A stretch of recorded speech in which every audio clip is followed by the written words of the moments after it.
Hey soccer friends, I just want to give a shout out to our partner, Team Player. They are changing the game on how you find the perfect soccer team for your player. Parents, this means no more endless social media scrolling to find information on teams. With Team Player, everything you need to know is just a few clicks away. It's simple, straightforward, and lets you find the best coach and team for your player without any of the usual headaches. And coaches, we all know how tough it can be to get your team noticed, but when you subscribe to one of Team Player's team plans, you instantly get access to set up an online team profile that allows you to reach more potential players and showcase what your team is all about. It's super easy and lets players and parents see why your team could be the right fit for them. And if you sign up using the promo code PITCH, you can try any team plan free for 1 month. So whether you're managing a team or searching for one, come on over to www.teamplayer.us. That is TEAMPLAYR.US. And come give Team Player a look. Family-owned Soccer Innovation is your go-to source for top quality equipment. Whether you're a player, a supportive family member, or a dedicated coach, they have everything you need to elevate your game. For players, their innovative equipment are designed to boost your skills and performance on the pitch. From their agility cones to their portable goals, they have you covered. And family members, they offer durable equipment that's built to last because we know your support is critical to your player. Coaches, trust me, they can provide the equipment you need to run effective training sessions and shape the next generation of soccer players. Visit Soccer Innovations at soccerinnovations.com to start elevating your game with them. And if you use the code PITCH, PITCH, you can receive up to 10% off your next order.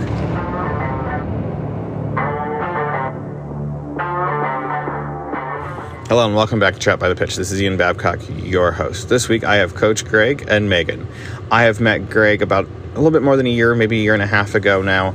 This interview was done late last year, so it tells you how far out I am with recordings when this was done. These two gave me a lot of information, their perspective on how they do things. I think as a parent, it gives you an inside look of how these skills coaches work and what they do and how they assess things. And I'm not going to say too much more. I'm going to let them explain it. So let's start this chat and head to the pitch.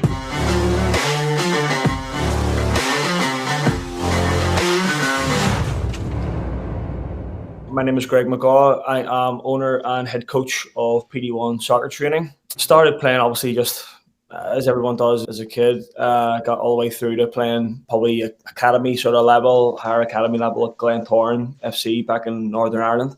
Realised I'm probably not going to make it to the Premier League and pros. I really wanted to have a career in soccer. I was just obsessed by the game. I actually took up coaching really early. My school, the PE department, would put us through our coaching licenses, so level 1, level 2, the sort of grassroots stuff quite early. At 16, I'd done that. I started coaching my first team at 18. Went to college in England at University of Central Lancashire and got involved in some coaching there. Actually, multi-sports over there. I would coach athletics and running and sprinting and stuff as well. And then came to, after graduated, actually I seen a job advertisement like a lot of people from the UK or Ireland do. I seen an advertisement for a 9-month job opportunity in New York City coaching soccer, and I was like, I can do that for 9 months till I figure something out. Came over, absolutely loved this. It was back in 2015, and I coached within multiple grassroots clubs in New York, Westchester, and done lots of recreation programs, summer camps. Spent 3 months in Seattle in 2015 as well, coaching in summer camps over there. Loved it and decided to continue. That was the first of many sort of coaching jobs I've had. From there, moved to Texas in 2020. I've worked in one club and then I met my now business partner, Meagan, and we met with Cook. I coached their daughters, and we had ideas for creating a soccer club. my passion was always skills training. And when I first moved to Texas, that's what I actually originally wanted to do. Quite naively, actually, I was like, I'll get in there and I'll start coaching, but realized quite quickly you really need to be embedded in a community before you can really get that thriving. So I would do one-to-one privates, group privates and stuff. I always had a passion for technical training, but more so my brain's just wired for, I don't know, the dissect the technical game rather than so much the technical elements. Obviously, that's part of it. But so probably why I was always more interested in skills group training rather than being an ECNL coach or whatever. So that's where it's led me to right now, where, I mean, our business right now, we've completely changed it up from where we originally started. But we absolutely love what we're doing right now. I don't even know where to start with that. Yeah. I am Meagan Prewitt. I am co-owner of PD1 Soccer Training, and I do all of the operations, business development, apps, scheduling, social media, everything that's not on the field. My background is actually a little different. I have a degree in merchandising and marketing and business, and went on and actually taught 7th grade, ended up getting my teaching certificate, taught 7th grade English, reading and writing for 4 years before I had kids. And had kids. And then Gregg and I met, as he said, through my daughters. We started the club. My role in that was really just to handle social media and a website and a couple of admin responsibilities, but it developed into much more as we started it. It was like finding fields. It was all sorts of extra things. And then in October of that year, Gregg had come to me with the idea that he really was passionate about skills training, and he had this idea, this is how we could run it, and just said, do you think we could do this? Could we run the numbers? What is this going to look like? And we started the process on that, piloted the whole program the following January, and then it went from there. We just took off from that point. We realized that it was really successful. My role in that was really just facilitating. He had all of the ideas of what we could do. I don't have a background in soccer. I just have a background in business. And I guess one area that I can bring some stuff to the table is when I taught, I learned a lot about kids, the psychology of kids, what works well for kids. So seeing the way that he ran those sessions at first, I had no idea. The first time we walked out to see what a skills session was going to look like, I had no idea what exactly was the difference between a skills session and how he ran his team training that I had seen over time. But one thing that I figured out through that very quickly was he was really good at something that I called when I taught was just time chunking, just taking the time and segmenting it, because children are really good when they are kept engaged, when there's structure, and when there's consistency. So for me, even as a former educator and parent, I was able to see what he had on an organizational level, not just bringing the skills to the table, how that was going to be effective and attractive to both kids and parents. I don't know what that has to do with anything. I would cut half that out. I don't know where to go on my story on that. No, that's helpful, because in every dynamic with a business, I'm going to use Soccer Innovation. I interviewed them. Jeremy talks about his history with his dad and really talked about who they are and the breakdown and how everything worked out. And I think you two coming together creates an environment where it is matching two people that have end goal with the same idea and running with it. And sometimes it takes more than one person. It's a business. Sometimes everyone doesn't have the same skill sets and same business sense. I am more, I'll be honest, I'm more gullible, and my wife is the realist. And it's just how things work out. And that's what's great about businesses like this. It's that you guys complement each other in your strengths and weaknesses. And that's what business partners are. Yes, absolutely. I compare it often when I talk to people, because a lot of times when I'm out there, I'm on the field about 80% of the time. And it's very confusing. A lot of clients are like, what's this person doing out here? Because I'm anywhere from picking up cones and equipment, moving, kicking balls back to where they belong, to talking to clients, to selling them shirts, to talking about memberships. And then if there's nothing going on, I'm sitting in our work van that we call the office, and I'm creating content to put back on. So I'm like doing all these different things. And so a lot of times new clients come out and they're like, okay, what are you? And a lot of times it's just like the assistant at first. And I would be like, look at Gregg, and I'd be like, I am not the assistant. I have so much more than that. I have to say that's one thing with Meagan. She works just or more hard off the field and doing all those sort of tasks like a true entrepreneur than as I do on the field. I might be on the field doing sometimes it feels all day, especially in the summers. If I'm doing doubles, if we do 9 to 12, and then we come back and we do our 5 till 9 programs. But the whole time, Megan's either running our numbers, working on getting t-shirts, orders, everything. Her job's never done, and I like to think I help out with a lot of the back end stuff too. But what we say is, it's kind of a joke, but not really. And for me, I'm the idea machine, and she makes it happen, is what we say. Because I'll come up with an idea. I'll say, I want my programs run this way. I want us to be able to do it.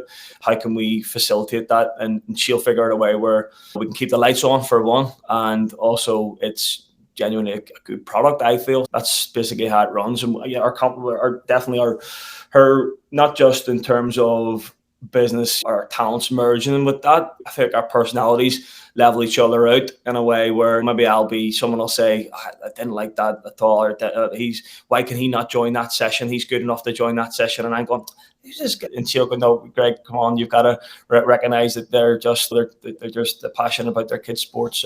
So we definitely have a lot of personality traits that help each other out too. And in the same regard, I feel like I can do that with her, with the soccer elements, where maybe she'll say, here, we've got a group that wants to come in, and I'll say, it's not going to work. Just the talent level, they've only been playing a couple of months at club. This is not going to be a good fit for them going into a session with some pre-ECNL players. Having that sort of two talents and two personalities, I feel like works pretty well for us. So I always say that when you go into this is the way I equate the way Greg and I's business relationship works, is when you go into your dentist or your doctor or anything like that, there's always an office manager. At any good private practice, you're going to find an office manager, and you're going to find your specialist of what they do. I don't particularly want my doctor or my dentist also over there going home at night and running the accounting, running the scheduling, running all these things. They need to be focusing on what their craft and what their skill is. And so when it comes to the working relationship between Greg and I, that's exactly what we have. It is hard because since we're out on a field, it looks like this person wandering around. If we were inside a building, I would be at a front desk. Like, you don't take your daughter to gymnastics and have an empty front desk when you walk in. Somebody's usually manning that. I'm the person that's manning it just on a wide open field. In that case, like, that's the way we operate. Greg is strictly the brains of how the soccer is going to work, what the actual program is for the client, or for the players. I am strictly managing all of that. How do we make that happen? And exactly like he said, how do we keep the lights on? Because there's a lot of times too, he's exactly right. When we first started about 18 months ago, we went all in on a risk. We had a ton of opposition. We announced to the teams that we had that we weren't going to go forward anymore. And it came with a tremendous amount of backlash that I still don't quite understand. But in the end, like where we are 18 months later, it should be resoundingly clear that we had an idea and we worked really hard toward that idea. But making that leap between, okay, we're going to have these club teams or we're going to go to skills, Greg and I took a hit. Our investment was our time. We threw ourselves into this just in all ways. He didn't always quite understand the business side as far as when things would happen where I'd be looking at our numbers and he'd be like, we can't have these players in the same one because their skill level. And I'd be looking at it going, totally understand that, but we can't keep our lights on if we don't somehow facilitate. This is going back to the beginning. So Greg and I had to learn really hard to work together on explaining his why and my why when we look at things. And even now when it comes down to, we're looking at camps going forward. What are our camps looking like in 2025? I understand where he's coming from on some certain fields. He understands where I'm coming from. My job is to look at our revenue. Our job is to look at how much can we pay our coaches, because that's very important. The number one thing for our clients is the quality of the coach, right?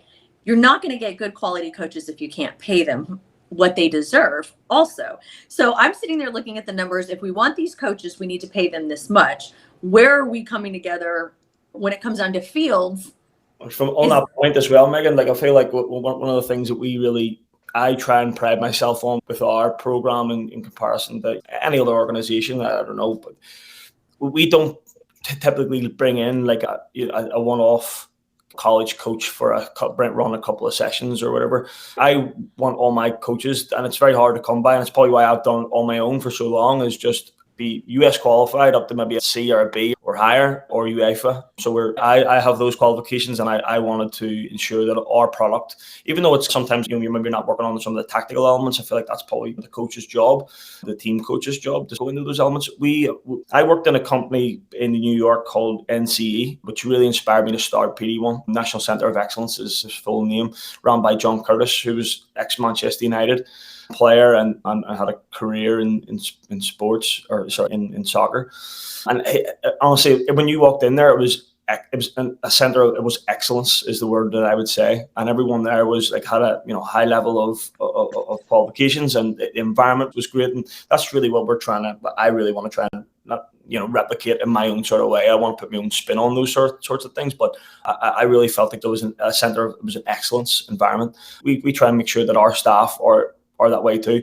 And honestly, sometimes it doesn't work out with some of the coaches that we've had that come in, just personality clashes or differences, or even differences in just standards in terms of lateness or whatever like that. The guy we have in now as well with us is Coach Mo, who's worked at Aston Villa. He's had a career coaching in England. He's just recently moved over here about a year and a half ago. I would say the same. He's got a very high energy, similar sort of to myself in that way, where it's really nice when you are the head coach and I'm getting ideas from him. I'm going, I really like that, what he's doing there. I really like those coaching points. So I feel like we've got a good mutual understanding with me and Megan as well, where we want to make sure that the staff is, that they are high quality, and we want to be able to compensate everyone as they should be. Yeah, and it's interesting because you have to come together in the business sense and really begin to understand, like Gregg and I have a really good understanding of what we each want to see within our own organization. When we started it, so let's rewind back to that, like you jump all in moment. And you go, okay, we're going to do this. The both of us definitely it was an ill reception on a lot of ways, or maybe, and then some people were just neutral about it. We did definitely get this isn't going to become anything. So we had our moments where we were like, all right, we're going to try it. We're going to do it. And we piloted the program for 2 different 9-week periods. We still had the club running, and we were like, let's just see what this does. That first 9 weeks showed me that it had potential. The second 9 weeks was, okay, if we stop, this might not be, like, we need to, like, this has potential. But even in this process, we were very mutually understanding that we're not just going to be a skills-based training company where you come, as I said earlier, Venmo us. If we do this and we go all in, we're creating a brand, and creating the brand became very important to us from the get-go. And as he said, with NCE and the standards he had learned there and he wanted to implement, he would come to me and say, this is my expectation. This is what I want to do. And when you are already trying to just get kids in the door, for me, it was a small challenge, but I was like, okay, I'm asking these families to pay this much money. And now I'm going to ask them to buy a jersey. And for a while, it made me just a little uncomfortable because I just wanted the kids in the door and the program to grow. But Gregg was like, let's stick with it and really make it like a mandatory thing, because this is a bigger vision than just having these kids come out. We want to create a reputable brand that is seen by the community, seen elsewhere. And it was a really effective tactic that I'm very happy that we began at the beginning to set that standard. So slowly, as the program grew, the brand started to grow, brand awareness became important. And I feel like we were really able to grow on both of those levels, both on what the business is, but that there is a brand attached, and people began to know what the brand was and what it meant. And so we decided early on, I think one of our funniest things was, because you really got to work with your partner here. You got to have your this and that. And I realized from an administrative point, the acuity was the scheduling through our Squarespace app or website that we have. It wouldn't let me do a lot of capabilities. We had to really develop a program that was going to be, I think this is where my parenting came in as helpful. As you said, you've got your son training 10 hours a week, and you've got your daughter doing gymnastics 3 hours a week, trains in soccer 2 hours a week. When you're growing a business, you're not just looking at, of course, he's looking at the skill, the passion, the talent. I'm looking at, wait, our competition isn't another skills trainer. Our competition is time. Our competition is the schedule of these kids. Our competition is how many kids do you have? You have a really talented player, but you have 4 kids. How are you going to get them to us? What are we going to do to draw you to make you say, okay, I've only got 1 hour extra a week that this talented player can train. How are you going to come to me versus someone else? So we quickly realized we need to offer this to be successful. This needs to be a 5-night-a-week program. We also need to have a system set up that is easy for parents. Because at first we did a 9-week, you buy the 9 weeks up front, and this is what it is. You hit all these problems with that. You have rainouts, okay? It rains 3 of those weeks. How in the world do you make that up? So now you're issuing refunds, and now you're going negative. Now you bought it in March, you're issuing refunds in May. For me, administratively, nightmare, like not gonna work. So we began to really go through this whole process of what works best for our clients, not what works best for us. How do we get them in here and really cater to them so that they can get in the door? We were confident once they got in the door with Gregg's skill and his unique way of coaching that they were going to stay, but it was, how do you get them there? So we decided to get an app. It came with a lot of resistance on Gregg's side at first, because he was like, I don't understand. Why do we need an app? And I'm like, as a parent, quick. It's really quick. It's really easy. And it's extremely structured for them. Once they download it, get in the system, you just pick the class you want to go to. Your card stays on file, you purchase it. And what it does for us on the back end is it's got the CRM, complete sales, everything is listed there for me. I've got my liability waivers all in one spot, because there are so many trainers around us that are just one-offs that do this on their own. They don't have those waivers. I don't even know what kind of liability insurance they have on them. So for us, it keeps my social media, which is a huge part of PD1. It is a huge part. And we have actually turned away clients before that said, I'm not signing the social media waiver. And Gregg and I have said, if you're not going to sign it, you're not going to be you can't be a part of our program. It's a very big We like to do our social media too. Like in the day of, we've actually, a couple of our clients are actually, one in particular is a head lecturer at TCU for the NIL program. For us too, we're capturing some moments of these kids training, which they'll collaborate and put on their own personal pages, which maybe they'll get them some more exposure. Maybe down the line, maybe they get a couple of free sessions from somewhere else, or they get some free cleats or free shin guards or whatever. So we like to be able to highlight our players, which I think they love as well. And probably why a lot of them, some players have literally came to one session. As soon as they get there, they're like, how are you? Like, before they even say who's Gregg, they're asking, can I get the t-shirt? Which for me says that the social media is working with the brand awareness, and people just want to be part of it. For me, in terms of what you were saying before, Megan, about the t-shirt, for me, it's just something so simple. But one of the best compliments I think with regard to this that we had was someone wrote on one of our reviews that, you know, everyone out there has their shirt on. They leave their club at the door and they come in and they're there to work.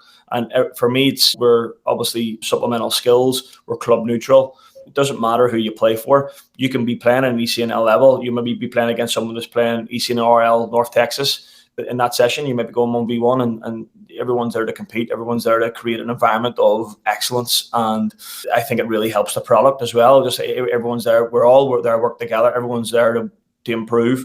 There's no egos there. Everyone's there. Just it doesn't matter who you play for, who your coach is. If you're on the B team, we're all there to improve you as a player. So that was just one thing I think I've really enjoyed about even aesthetically when I look out there and I see all the shirts. I feel like it feels like a professional environment. So hopefully that continues, and we'll have some. We've actually got new shirts coming and stuff as well, which we're excited about.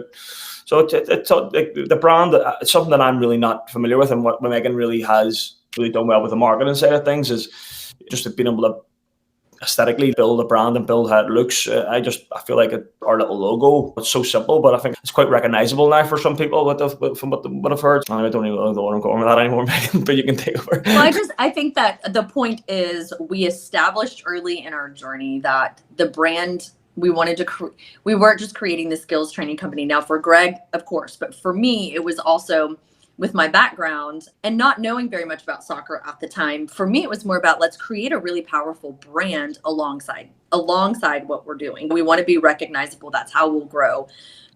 I do want to touch on what Gregg's saying on the leveling of skills for our players. Gregg and I put a lot of time every single day into making sure our sessions are as leveled as they can possibly be. It is a science. It's not going to be perfected. If your kid's going to a training academy that is promoting anything different, A, I would love to know their secrets. B, I wouldn't fully trust that because it's so hard to level that perfectly. You want to get your kids you want to get your players the best they can.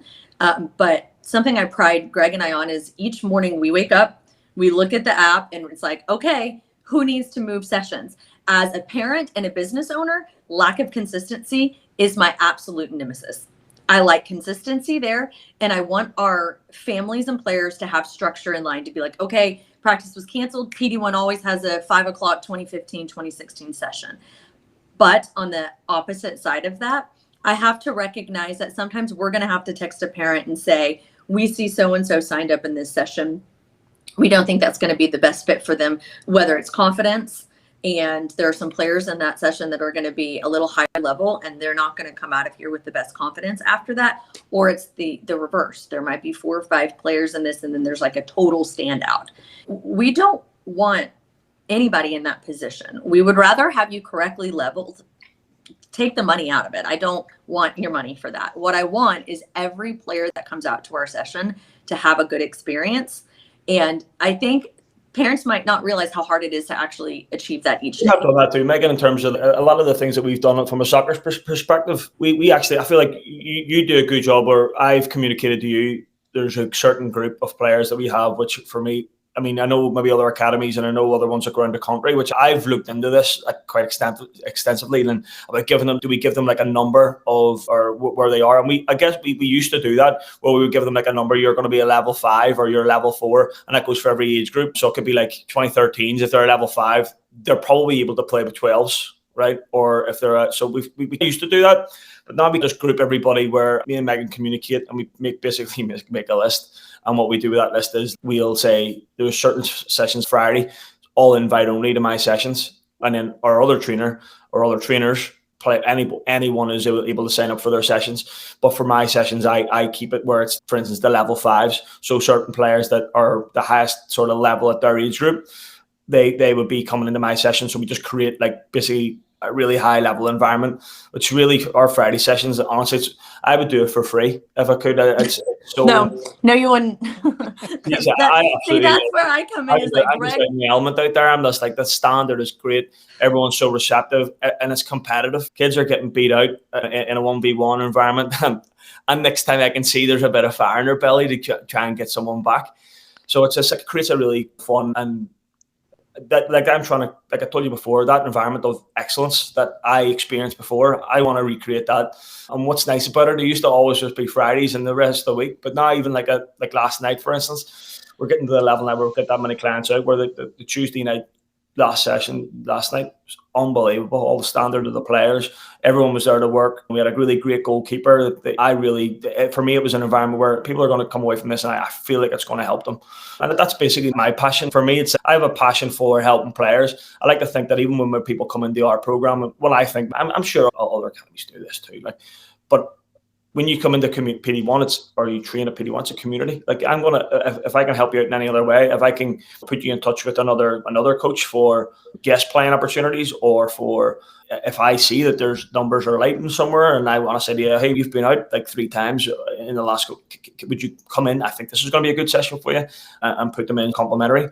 I love to do that now and again. Megan shouts at me, but I like to just want to get players in and reward them for their hard work and really see them grow in that way, for their commitment to me as a trainer as well. More so than that, for me, one thing with PD1 is, and I see it even with my other trainer Mo as well, I love that he does it, is that we don't just want to be a training service where people come in and then they go home and that's it. I like to be a mentor for these kids and give them my experiences within the game that I can help them with, whether it's, maybe it might not be on the field, maybe just be like here, like sometimes it's you don't get your way, or some coaches or some people aren't going to value your play right now. You might be substitute right now, you might be getting limited game time. How can we help you with that? And can you stay focused when you get your opportunities? And can you keep your confidence high so that you're not gonna let that one individual's view, impact your soccer career or such. So yeah. I would also say it's an extremely positive environment. We keep it positive. And some parents don't want this. They want a much more strict, but Gregg, and I've seen Mo, and especially the one who's out there filming so much of this all the time. I have a first eye view at the way that both of them are able to tell the player what they might need to correct and be hard on them. Hey, you did not do this right the second time. Stop. And they will pull the player out, help them get the skill or whatever it is. And then the way that they are able to find something to encourage them about following that.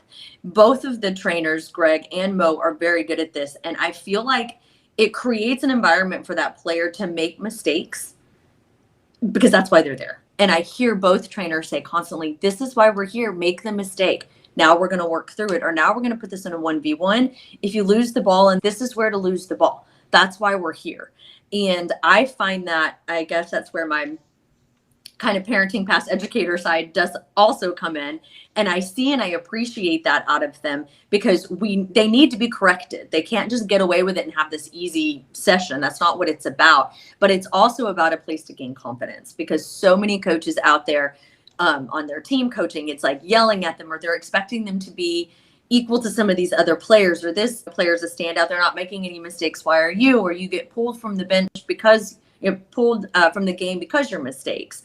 And these guys are really good at helping them through their challenges while also praising their positives.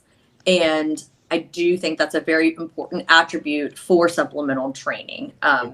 Another thing on that, Megan, was although we've mentioned before that, I feel like the way we run a session or way we program, the way typically my session design is such, we do a lot of sort of station environments where we'll be the same topic, but we'll do, for instance, if it was a 1v1 session, we're going to work on 1v1s playing with pressure in front, pressure from behind, pressure from sides, 2v1s. But a lot of times when they're in that environment, it's really unstructured in terms of they have full creativity in what they're going to do, and I encourage that creativity to come out. So if you've got a certain 1v1 move you want to do or whatever it is, let's perfect that and let's do that in that environment. But they've got full creativity. So although some of the sessions are structured, I like to be able to really encourage a lot of creativity, and hopefully that will then transfer into their gameplay. Because again, that's a big thing for me too. I see some sessions everyone does on Instagram and all of them. I'm like, I don't know how that really is going to transfer into their game. I really think to myself, every time I have a coffee in the morning and I'm planning a session for the afternoon, how does this transfer into a game? For instance, I tell, it's funny, I'm talking to you, Ian, but I think me and Megan really talk about my process of even like doing a session, but sometimes I'll literally watch a game on. I know are you a Liverpool fan? Me? I'm a Tottenham Spurs. Tottenham. Okay. For instance, the other day I watched like a Liverpool game, and I was like watching, and I was going, okay, how can I? He'd done a couple of moves up and down the left midfield, and I was like, how can I transfer that into a session? So I'll create like some sort of ideas, or maybe I'll give them some like unopposed activities to do to then encourage that within a 1v1 environment. My session design is unique for me. I like to just try and take little segments out of the game and make it game realistic. And that sometimes doesn't maybe transfer totally into like a session in terms of like how's it structured, where maybe there is a few cones out, but for the most part there is a 1v1 at the end of that. So anyway, session design is a big thing for me, where I really try and be creative with it, and I don't like to keep it the same. I like to try and mix it up, where it might be just a few different activities. For us as a product, I think it helps, because people come, they're not going to get the same session, and even if it's the same drill, they're probably going to get it coached a little bit differently, or there's a different influence with it. So I would say, to add to that about the game realistic component, one of the best things that has come from this to me, something that is so motivating every weekend, is we're starting to get on Saturdays and Sundays and Mondays so much footage from games of parents, and they will say, look at what my child did, came straight out of that session. And there's really, as a business owner, I'm not even the one doing the training out there, but I have so much happiness and joy from getting these and seeing, like, we've had some just amazing moves where the parents, either the trace will circle them on there or something, and we can see this move, and we're like, we know we worked on that last week. We've got the kid doing this in the session, and the parents just like we see it. We see it. A lot of it comes from shooting and finishing. 100%. But that, not to discredit other coaches too, because I know like a lot of my sessions are maybe they implement it, but definitely like the coaches have got to give them the creativity to be able to do that. And so definitely wouldn't take away credit from them either. Like, it's really nice being part of it, like seeing like something that we maybe worked on and them being able to transfer it into their game for their clubs. So that's for me, that's really nice. And for us, it keeps us on target with how it goes, because when we're getting things like that, when we're hearing that, we know what we're doing is really effective. And anytime we sense anything that's going on in our business that's not effective, we're going to work to change it for the better of our client. On me, on a business side, not on a soccer side, that would be scheduling, which again, I said consistency is key. And I believe that with players, I believe that with everything. But in our industry where we're at, keeping the same sessions, sometimes I may advertise this is what we're going to do this month. But if we're not getting anybody to fill a certain session for whatever reason, you realize, okay, all my 2013 14s right now, they must all be at training, because they will come in droves and wait list another time. So you always have to adapt and pivot to what works. We do the same. We want to do the same in every way so that our clients get the maximum that they can possibly get within our sessions, and also customer service and client. We want them to feel seen all the time. That's key. I think you guys have touched on so many different areas, and I've been jotting my notes down throughout this process. And what you have is a unique setting. It's the business side and the coaching side actually meshing and actually being, what's the word I'm looking for? A positive experience versus a frustrating experience as a parent. You guys have talked about so many different things here and so many different levels to go through. I'm going to take it back a little bit. Shotgun there. Sorry, man. Sorry. No, it's great. We're a bit passionate. And that's a great thing.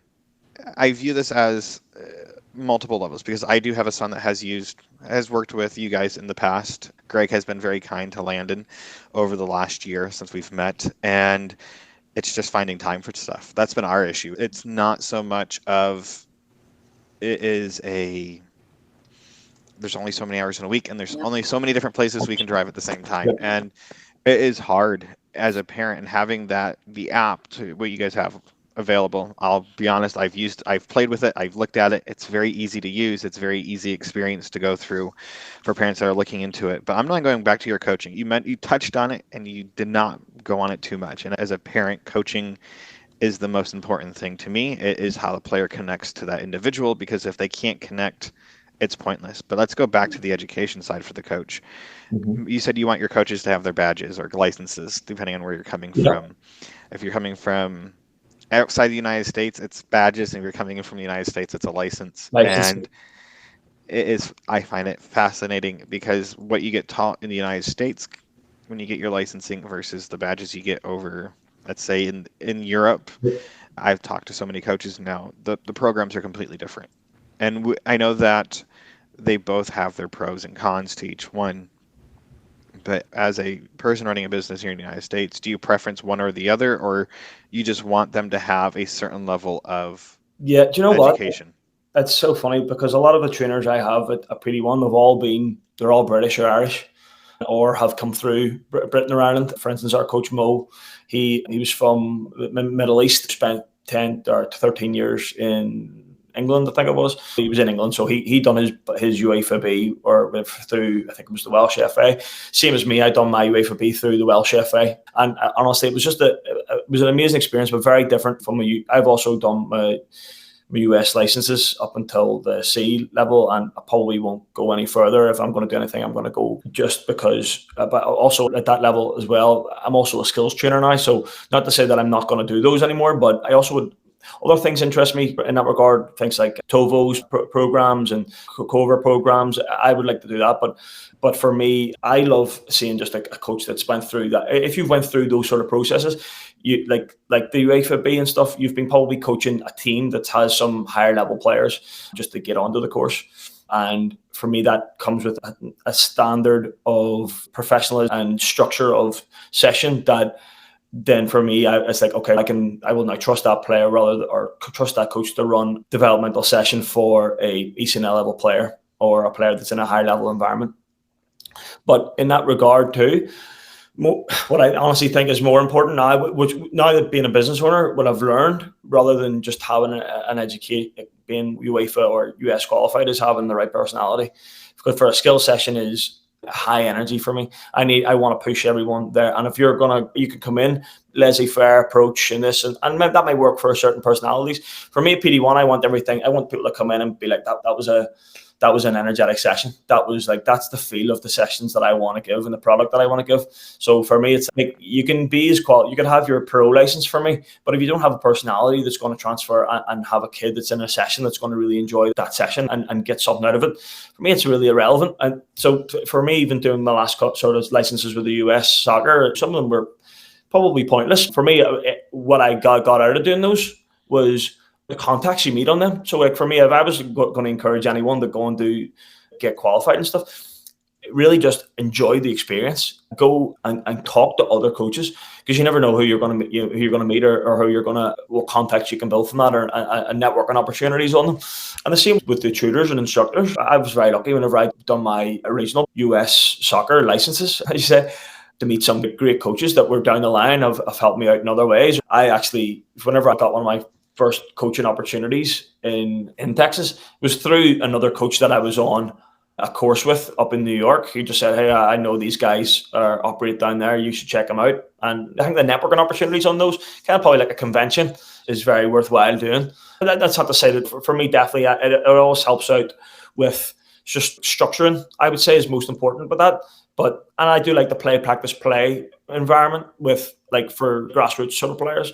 And whenever we run our camps, which I'm really passionate about our camps programs at the minute. We've run a successful camp over up to 60, 70 players this year, and hopefully it'll continue in the next year too. But we always do play, practice, play approach when we get there, and we structure it quite a creative way. I feel like our camps, and hopefully that will be something that we want to expand across the DFW area in the next year. So as you guys are picking your coaches and you have your coaches, how do you model your programs, and what programs do you offer? Let's start there. What programs do you offer, and we can talk about the actual modeling of them. Yeah, so from a group training perspective, we have, I guess right now we have 3 different types of classes. We have had others in the past too, but right now we have like 3, and the 3 we have a hybrid of we do a little bit of speed, agility, ball mastery, 1v1. But we then have a 1v1 specific class, and we have a ball mastery class. And actually, I think right now, Megan, we got ball mastery and 1v1 in the same class as well. We've been working that. And then the other one is shooting and finishing. So that's the 3 groups that we are working on now. I'll be honest, even in a shooting and finishing class, I try and make it as game realistic as possible, but a warm-up will probably include some sort of a ball mastery activity. One thing to add on programming, again, from the business perspective, we offered, as Gregg said, we would offer non-dominant foot sessions. You can offer a variety of sessions, but what we really learned on the back end was simplifying what we offered to the clients was actually more effective than offering a larger variety of types of sessions. It almost complicated it more. Yeah. And streamlining it to the 3 major areas and then changing those up within on a programming perspective actually met more clients' needs than, say, if we're asked a lot, can you just do a defending course, or can you just do this? It takes a long time to build a session like that from the business perspective. And you might get 3 kids that come out for that defending class, but that's it. In that as well, Megan, sorry, just to put into what you're saying. We've done the defense sessions before, but all my 1v1 sessions, I'll include a defensive element to it. So I'm just trying to whenever we don't or aren't able to, another one, was like left foot sessions non-dominant foot sessions. I'll just do a round of whatever we're doing. You've got to do it on that. It's all left foot, whatever you do, or all non-dominant foot. So we try and within those sessions, we do try and facilitate a lot of those other needs that people want. But you're like streamlining it, like you said. Go ahead, Megan. Do you want to?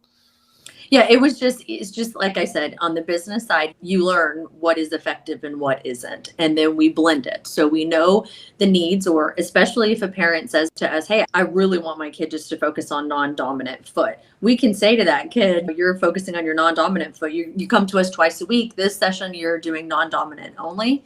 and the other one you're not. Kids do not like it because they are losing the ball left and right if they're not using their dominant foot, or if a parent mentions defending. We do within those groups, we'll specify some different areas, but we have found programming wise, simplicity is key. We've also programming wise realized having a shooting and finishing option on Fridays is also very popular. Yeah, a big one for us as well. We still do run hybrid sessions on Friday evenings. I try and get the most out of a player as I can in a session. Sometimes if you've got a game at 8 a.m. on a Saturday morning and you're coming to my session at 7 p.m. on a Friday night, might be we don't want to overexert that player before they're stepping into a competitive game. So maybe our shooting and finishing sessions is much more like less physical load as such and more technique based on that. There's ways that we also, so like I said, if I do a hybrid session, we have Coach Mo doing a shooting and finishing session on a Friday so that we can marry those two together. I wanted to add something when it comes to leveling and different things. Leveling is definitely a challenge, and it's one that is always going to be a challenge because it's pretty subjective. You can be an excellent player on a 1v1 moment, but your skills, your technical training or your ball mastery at the beginning is just rough, or it can be vice versa. So it's very hard to level a player. But I will say one thing that I think is really some things that we started doing the invite only Fridays over the summer and have carried it through the fall. It is becoming very motivating for those kids who are on the bubble because they want to attend those sessions. They want to attend those invite only Gregg sessions. Same with his private training. Coach Gregg does not get just anybody who wants private training. You've got to be a client of ours, unless you're at your older ages, 15, 16, 17. We don't offer group sessions for those. And those players also they're playing at a much higher level. They've got different goals and motives. But for the most part, Gregg's not going to take just anyone for privates.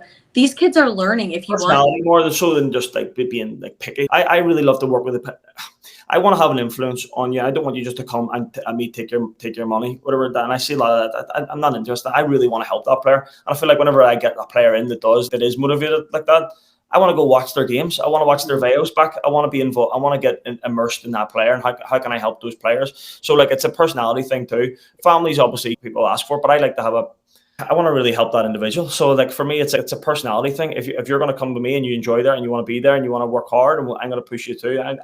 I'll spend an hour planning the session and take you for an hour. So it's there's two things here. That is a motivator. That's the next step for a player when they come out. What are you working for? What are you working to achieve? I want to make sure that I'm in Gregg's Friday only invite only class. Like I want to be with that group because a lot of times we're running courses at the same time. And these players can see the difference between the session they're in and that session. So I do think that's been a really good thing for us to have kids want that next step, want to get into that, work hard to get into that. And then now I forgot the other thing I was going to say about that though, what you were just talking about. I don't want to bounce around too much there. I wanted to touch on that we're going to go to the convention and we want to as well.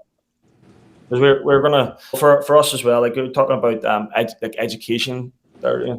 I want to do when we do get coaches in, like we have Coach Mo right now, and he also does work with Al Surf also. But we want to. I really want to like help in any sort of educational way for these coaches as well, and for myself. Like every year, I make sure like I do at least a coaching license or a coaching sort of course. Last year I done my level 1, level 2 futsal. This year I'm going to do a Tovo possession course. I want to just switch it up too. Sometimes when you are a business owner and a sole trainer, you can't feel like you're on an island. So it's nice being around other coaches where you see other sessions. And I always want to keep myself fresh and make sure that I'm keeping myself. And any other career in the world, you've got to keep your standards up, more licensing or recertifying yourself. For me, I like to do that as well. So we're actually going to go to the National Soccer Coaches Convention here in January, probably for a networking opportunity. But for me, I'm sure Megan will probably do a lot of the networking as such with other industry professionals. But I want to go to all the and view sessions, and we would love to do that for our coaches as well someday, to be able to bring people out and show them different types of session. Us ourselves, if we grew to a big enough team, maybe do some professional development ourselves within a enclosed environment where we're able to show each other different drills, talk about drills, collaborate on curriculum ideas. That's one of my goals, is what I would love to do. And maybe I guess I see, I'm only 32 right now. It's maybe in 10 years' time, it would get to a level where we'll be able to do some staff training, where I would love to be able to show people how we've got this off the ground and effective tactics to run a session like this. So maybe I would do that with other trainers around the area, or maybe it's other states at that point when we've got big dreams, but that's what I would love to do. Yeah, I understand what you're saying. Education, you talked, once again, there's a few things that stuck out in that to me. You talked about leveling, and this is a big thing. Landon will go have a session with the club, with a group, and I won't say what group organization it is, but we've gone to an organization, he's been with them, and he's been put in the wrong level. Landon has played up for over 3 years. He's now playing with 2012s at times and training with 2012s on top of his age group.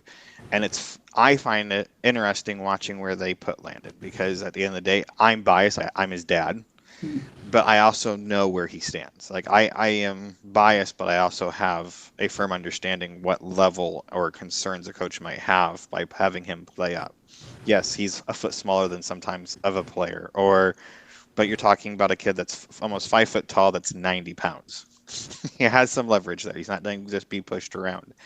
But as you have parents that have players that do play up, or have players that do play at a higher level, that they might play up, or they might be playing in a higher league in the area, how do you distinguish them as where the level they're in, or what type of training session they should have? Because I'll be honest, a group session doesn't always do well for someone at a higher level. They might need a small 2 or 3 person group, or a solo session. How do you guys distinguish or give recommendations then for a family, using mine as an example? Sometimes it is come out and evaluate when they're there, but for me with that as well, as a coach, we've been doing this for 18 months now, I will ask, everyone has to be a club player that comes to us, and the reason why is I ask what team they're on, and I can figure out by either me asking a few others or me looking on like soccer rankings, what sort of team is that within.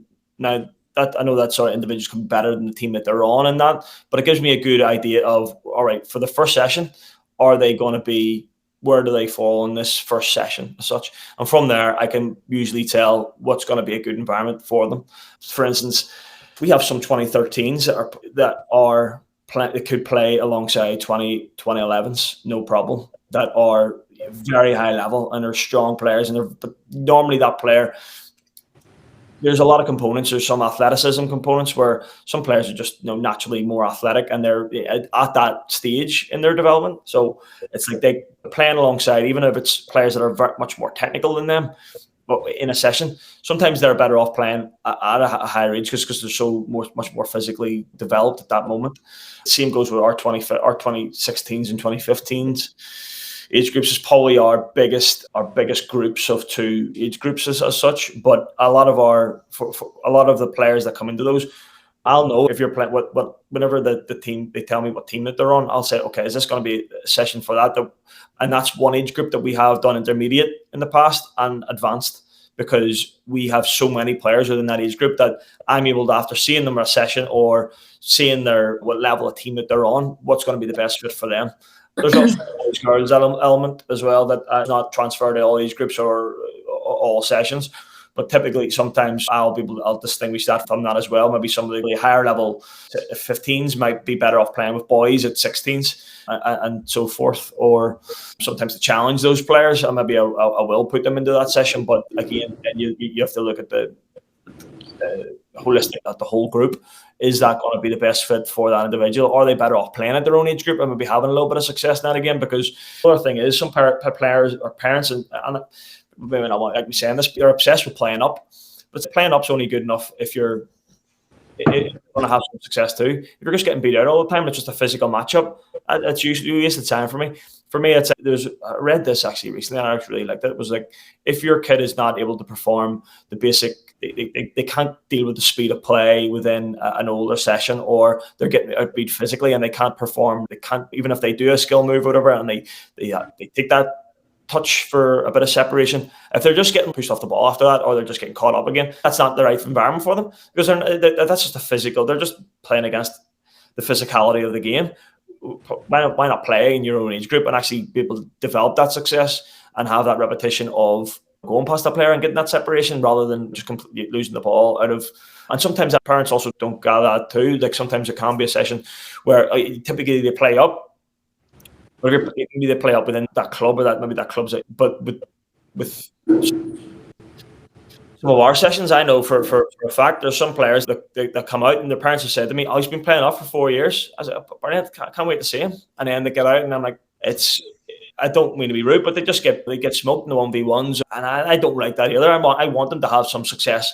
I never goes out equal, but an equal amount of success alongside some failures too. So that for me is then there's learning moments. Now, in the same respect, it's also a very hard situation to manage where and a lot of times I've even said the parent, if they've signed up for a session and maybe I know that player is going to be a standout player within this session, if I haven't got another, I'll phone them and I'll explain the situation. I say, do you want to?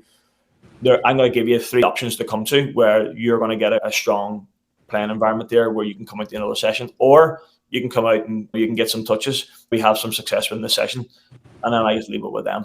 But I was going to say, out of all that he just said, leveling A is the hardest part. I think that if you found a training academy that said, "Oh, we've got this spot on," I would be wary because it's very difficult. There are so many different variables. It depends on who else is coming to the session. It depends on the content of the session. It depends on everything that Gregg just said. But at the end of the day, at PD1, we do take a hard look at who's in that class. And even if we think maybe the next class that they could play up in, we may look at that and be like, "Ooh, this is going to be too rough of competition." But like Gregg said, we will do one of 3 things. We will try to find someone to come in. It's very common for us to see a list and go, "Okay, this person signed up. If we can just get so-and-so to come in," and we'll give them a call and we'll say, "Hey, we've got this player. They're going to need a challenge. Can you bring your kid tonight?" And we'll offer it complimentary. We'll say, "Hey, because to us, it's about making sure the session is the right fit, successful, and a learning environment for that kid. If that means we get to throw in somebody complimentary and that helps this kid because it's the best level for them right now, the next level may be a little too advanced." We try to take a very holistic approach to the entire session, what we're doing in the session.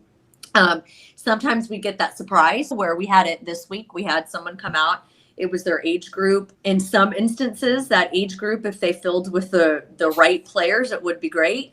In some instances, the players come out and you're watching the session and you're going, "This is not a fair placement for that kid." They're getting great touches. So earlier this week, we had someone come out, phenomenal player. We just walk over to her mom and we're like, "Do you want to stay for a second session?" Because she got great touches, but she could be challenged more. So when we see that, even because we know the imperfections of trying to level, if we see not a team environment, that's the hard part, isn't it, Megan? Is really like when you're in a team environment, that makes more sense, right? There's an A team or there's a B team or a development team and a first team. But whenever you're in a sign-up only sort of thing, I personally, I would go, like, just put it back to myself. I used to go to boxing. Like, I do a lot of boxing training. I would go into a session and sometimes it would be like boxers in there. I was there for a bit of fitness. But you have people in there that are like amateur boxing fighting. They're fighting the Golden Gloves. So it's like for a sign-up sort of fitness class, is what the sort of industry what we're in, which is different than teams, is it can be very difficult. Now we try our best to make sure that environment is great, but it never really. Sometimes it works out perfect. Sometimes it can be challenging. But I'm also one. If a session hasn't been as challenging what I think it could be for a kid, I'm not going to take. I'll make sure. Hey, we're going to give you another credit. We want you to come out. This is the environment we want you to come into. So there's always options for us. We always like to try and give them another way. But it never surprises me too. Some kids that come out, and it's a real joy of the game for me. I get so much joy out of it. This week we had a kid turn up or sign up for a session. Hey everyone, I hope you all have enjoyed this week's episode of Chat by the Pitch. This is a 2-part series with Gregg. We kind of had a good breaking point in the dialogue, so I kept it where it was at, where we kind of had a breaking point, and we'll pick this back up next week. But what they shared was a good insight into their business and how they run it and more of the methodical method that they have with it. And next week is part 2 with Coach Gregg. It's great. There's a plethora of information there too. So I hope you guys check it out next week and listen in next week. Hey everyone, if you guys have enjoyed this podcast, have enjoyed what I've been trying to do, the messages that I'm putting out there, please give me some ratings, some stars on all the podcast sites that you listen to this on. Give me a review, share this, share with others. The more I can make this grow, the more I can continue doing this. I'm really trying to make a difference in our soccer community. So I hope you guys have enjoyed all this. And until next time, I'll see you at the pitch.